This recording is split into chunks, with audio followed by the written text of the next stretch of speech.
Here, Pippins PreGame alongside manager Marcus McKimmey as we preview Game 2 of the series with the Port Angeles Lefties 12-7 win for the group last night. Jumped out to the early 10-0 lead, capped obviously early on by the Tora Otsuka Grand Slam. I know we've talked about Tora and the ability he's had, obviously hitting around 400 in July, but talk about the boost that gave to the team and what you've seen from him lately, why he's been so effective at the plate.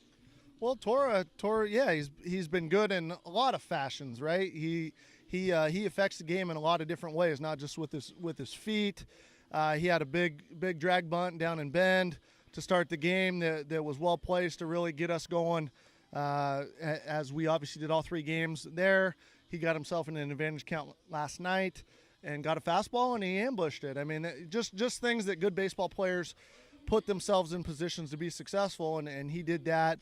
A couple different times last night again, as has this month, as you've alluded to, and that's just kind of the mindset that we try to instill in our guys. Give yourself the best chance to be successful. Hit an advantage counts. Attack the zone early on the hill. Play fast. And when you can do that and do things in the game that will help increase confidence, then the game slows down and success can follow a lot easier. Was there ever a concern, and even him or any of the guys, when they get off to the slow starts and the guys are going to be freshmen next year, is there ever a concern when they're struggling a little bit early on, or it's just what you're talking about, do those type of things, get the good counts? That's really the only message to them, that, yeah, hey, they'll get it going eventually. Well, baseball's always going to test you, so whether you start slow or end slow, it's how quickly you deal with the adversity, understanding what the tools are to be successful. And in this game, it's everyday little thing success that adds up to big success. And Tora's been as steady as anybody in his ability to take care of the little things on and off the field that really add up to big things on the field.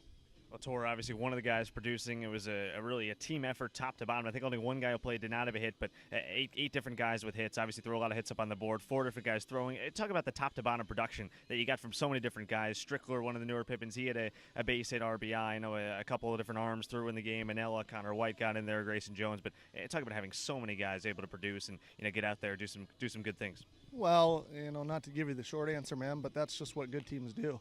They've got depth. They've got guys that step up when they need to. And in the West Coast League, there's no June championships, right? You don't win anything in June. I don't care if you're undefeated. So playing your best ball and playing your most hungry baseball in late July, early August is what we've kind of always shot for. And, with the guys that we have that are motivated and excited to go compete for a title, those are the ones that really shine and we're excited about really working with every day.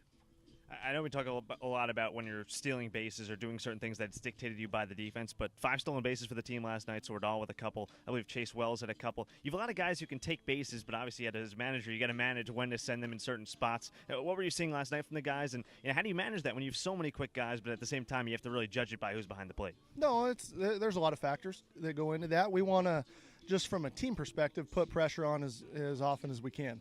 That sometimes you can't do that you can't dictate that as much on the offensive side because you don't start with the baseball, right? But on the pitching side, getting on and off the field, dictating tempo on the mound, and then things like base running and really pushing the envelope. I think last night it just worked out where situationally we could do that, and happy that our guys answered the bell. Well, Taylor Dollard on the mound tonight for Game 2 is out and cut a little bit short last time as he was dealing with a blister on his hand. He's ready to go. Pippins trying to take a 2-0 lead in this series, trying to stay within the playoff hunt here. First pitch at 5:05.